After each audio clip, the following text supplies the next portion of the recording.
Mali, parce qu'il y a beaucoup de gens qui me demandent mais pourquoi y a-t-il de telles tensions entre l'Algérie et le Mali? Et je vais vous expliquer.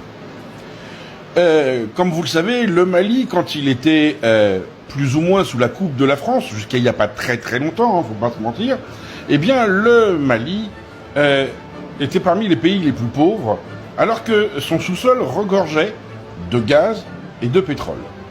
Et on s'aperçoit que dans la zone de Kidal, qui était contrôlée par la France depuis très longtemps, où il y avait également les terroristes, et que les terroristes avaient comme but d'empêcher les Maliens d'approcher, alors terroristes, ils n'ont de terroristes que le nom, on vient de s'apercevoir de quelque chose, et c'est les Maliens qui s'en sont aperçus après le départ des Français, donc on va être très clair, la France joue un rôle majeur dedans, eh bien on s'aperçoit que les puits de pétrole ont été creusés, des gisements de gaz ont été exploités par l'Algérie avec des pipelines et des gazoducs allant de la région de Kidal vers l'Algérie, où ils se reliaient au réseau algérien pour alimenter leurs clients avec du pétrole qui ne leur appartenait pas.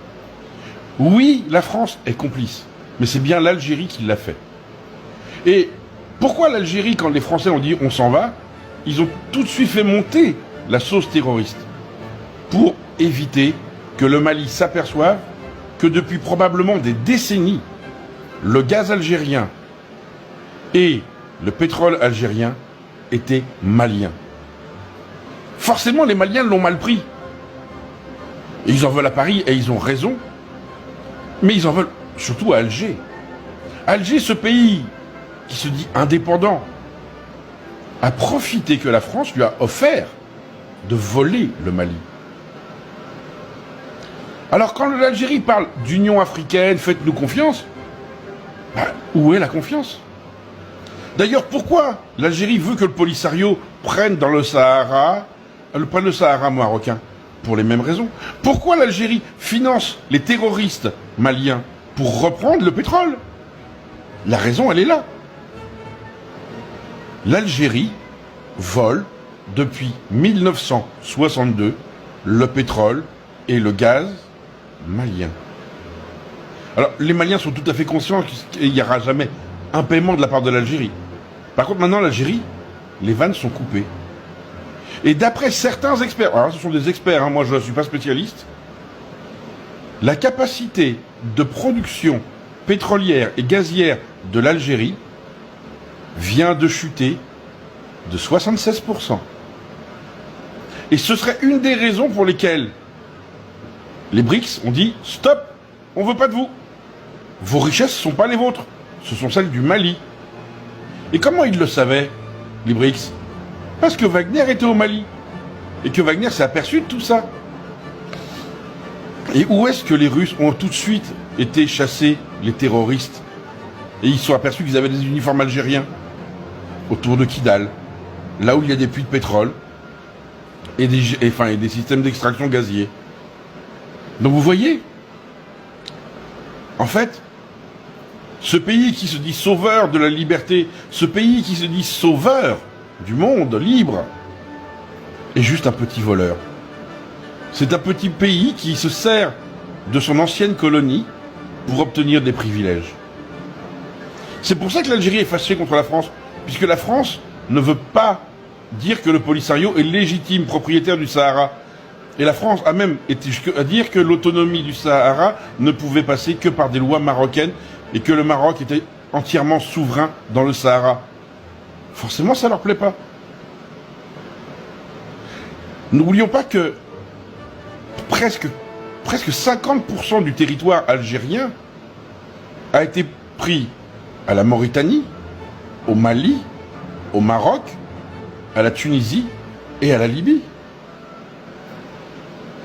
Si en plus de ça, les pays réclament ce qui est à eux, et sincèrement, vu ce que Moscou fait en Ukraine, il y a un jour où tous ces pays diront on veut retrouver nos frontières, et ils le feront.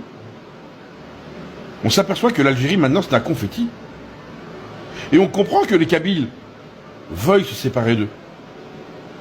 Déjà parce qu'ils sont maltraités par l'Algérie. Les plus hautes autorités kabyles sont en prison. Les intellectuels kabyles sont assassinés. Le général Nezzar a fait assassiner 250 000 Kabyles pendant les années de plomb, et plus de 500 000 Algériens au total, sans même parler des 375 000 Marocains qui, en 1973, ont été pourchassés par Nezzar. Voilà ce qu'est l'Algérie. Voilà quelle est la réalité de ce pays. Un pays de voleurs. Alors quand Tebboune dit qu'il a besoin que les Algériens reviennent, c'est probablement vrai. Parce qu'il est conscient que autour de lui, c'est en train de se resserrer. Que les frontières sont en train de se faire.